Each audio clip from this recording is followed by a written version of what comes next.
Assalamualaikum warahmatullahi wabarakatuh.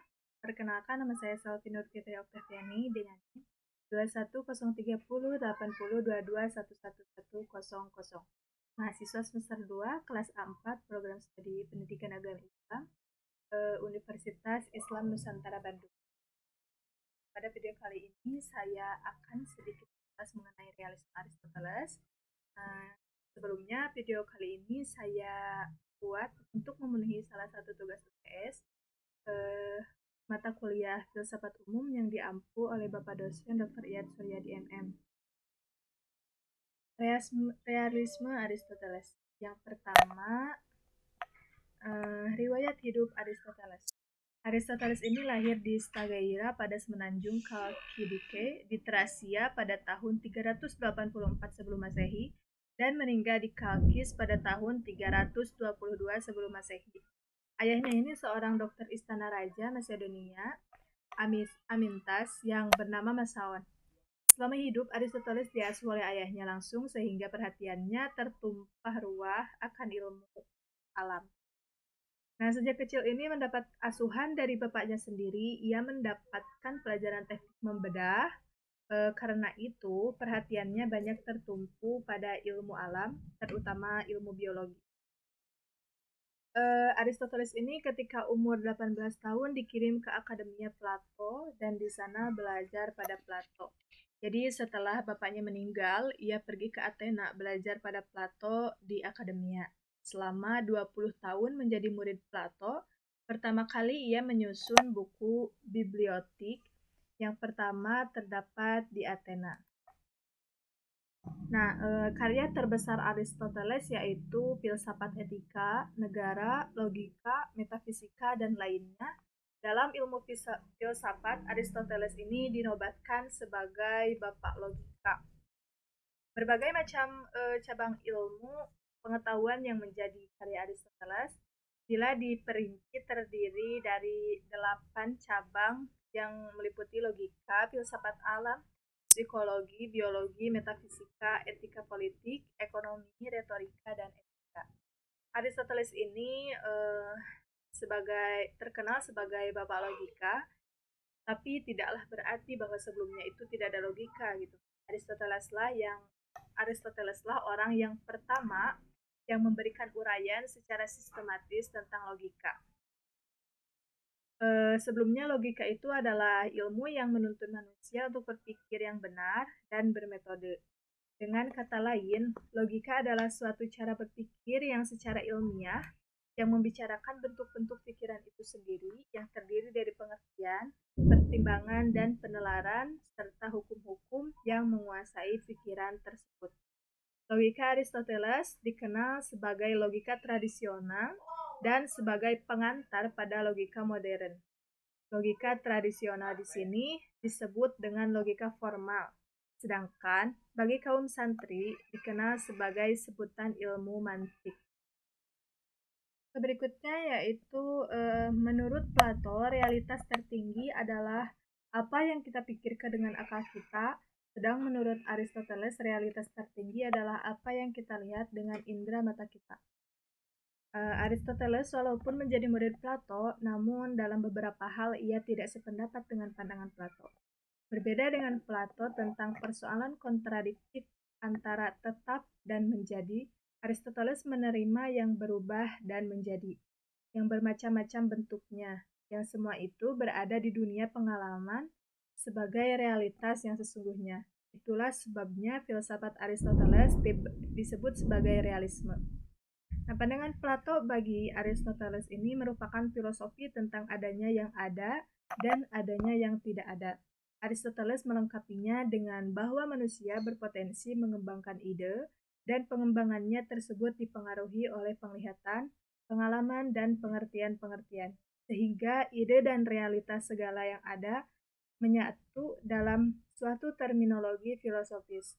Di sini sebenarnya Plato mempelajari keberadaan yang ada sebagai suatu keseluruhan dan yang dipelajarinya adalah dunia yang tidak kelihatan, yakni dunia ide.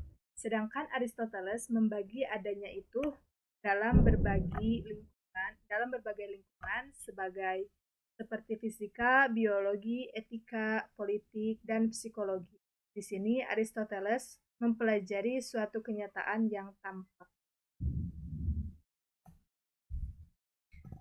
Ontologi dan metafisika Aristoteles. Buah pemikiran filsafatnya disusun secara sistematis dan dikelompokkan ke 8 bagian. Yang pertama logika atau jalan pikiran atau proses nalar.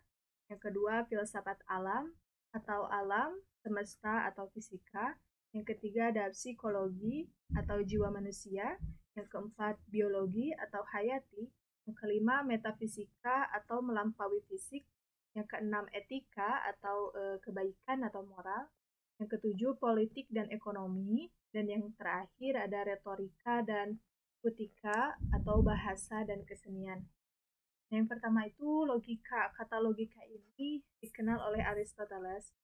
Nama yang diberikan oleh Aristoteles kepada cabang ilmu ini adalah analitika. Pada dasarnya nama ini merujuk pada analisis tentang penalaran hingga bentuk-bentuk silogisme dan bahkan dapat diperluas kepada penalaran tentang silogisme hingga proposisi dan tentang proposisi hingga term-term. Logika ini pada dasarnya merupakan sebuah metode untuk menarik kesimpulan yang benar. Menurut Aristoteles, ada dua bentuk utama penarikan kesimpulan yang logis. Yang pertama, silogisme, yakni penarikan kesimpulan melalui penalaran dari yang bersifat universal atau prinsip kepada yang bersifat partikular atau kasus atau contoh yang bersifat khusus gitu. Yakni dengan menggunakan deduksi. Kedua melalui induksi yang merupakan kebalikan dari deduksi, yakni penarikan kesimpulan dari yang bersifat partikular kepada yang bersifat universal atau prinsip atau kaidah ilmu. Yang kedua yaitu filsafat alam. Aristoteles ini adalah seorang penganut teori geosentris gitu. Dia berpikir bahwa bumi adalah pusat alam semesta. Kemudian matahari, bulan, planet, dan bintang-bintang berputar mengitari bumi. Dan teori ini dipercaya bahwa hingga kurun waktu yang sangat lama. Yang ketiga itu psikologi. Menurut Plato dan Aristoteles ini, psikologi adalah ilmu pengetahuan yang mempelajari tentang hakikat jiwa dan mempelajari proses dari awal hingga akhir. Keempat ada biologi. Biologi Aristoteles adalah teori biologi yang didasarkan pada pengamatan dan pengumpulan data sistematis yang terutama zoologis yang diwujudkan dalam buku-buku Aristoteles tentang sains. Banyak pengamatannya dilakukan selama ia tinggal di Pulau Lesbos, termasuk terutama uraiannya tentang biologi kelautan di Laguna Vira. Sekarang Teluk Kaloni teorinya didasarkan pada konsep bentuknya yang berasal dari tetapi tidak seperti teori Plato tentang bentuk. Yang kelima itu ada metafisika. Metafisika disebut sebagai babonnya berbagai ilmu pengetahuan, termasuk epistemologi, positisme, dan lain-lain. Termasuk di dalamnya metafisika, Aristoteles yang menjadi kajian metafisika tertua tertulis yang pernah ada. Lantas metafisika dewasa ini dipandang hanya sebagai ilmu angan-angan bahkan terkesan ilmu teknik atau melampaui fisik. Hal ini terang mereduksi. Yang keenam ada etika. Menurut Aristoteles, etika ini adalah ilmu yang membahas perbuatan baik dan perbuatan buruk manusia sejauh yang dapat dipahami oleh pikiran manusia. Yang ketujuh ada politik dan ekonomi. Menurut Aristoteles, politik adalah ilmu praktis. Tujuan politik itu adalah bukanlah pengetahuan, melainkan tindakan. Teori politik menaruh perhatian pada watak manusia, atau dengan kata lain tindakan bebas atau sukarela manusia. Yang terakhir itu ada retorika dan putika atau bahasa dan kesenian. Menurut Aristoteles, retorika ini adalah kemampuan retorikan untuk mengemukakan sesuatu, dan dalam penyampaiannya tersebut retorika dapat memberikan efek persuasif kepada para pendengarnya untuk mengemukakan sesuatu. Secara etimologi, retorika berasal